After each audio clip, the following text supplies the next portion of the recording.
ভারত প্রথম টেস্টে দারুণ জয় পেলেও দ্বিতীয় টেস্ট রয়েছে গোলাপি বলে, তাই প্রস্তুতি ম্যাচটা ছিল বেশ গুরুত্বপূর্ণ।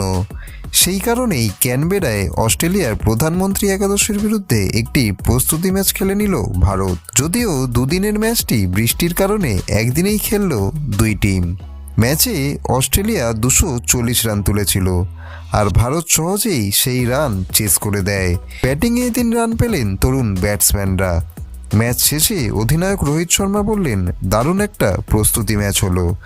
যদিও পুরোটা খেলতে পারিনি, তবে যেটুকু সময় পেয়েছি সেটার পূর্ণ ব্যবহার করেছি। অস্ট্রেলিয়ায় ভারতীয় দলের প্রতি সমর্থকদের উন্মাদনা নিয়েও রোহিত বললেন, এখানে খেলতে আসতে দারুণ লাগে। এত সমর্থক মাঠে আসেন, যা সত্যি অনুপ্রেরণাদায়ক। এবার দেখা যাক দ্বিতীয় টেস্টের গোলাপি বলে ভারত কতটা সফল হয়। আর এরকমই ক্রিকেটের লেটেস্ট ভিডিও দেখার জন্য চ্যানেলটিকে অতি অবশ্যই সাবস্ক্রাইব করে রাখুন।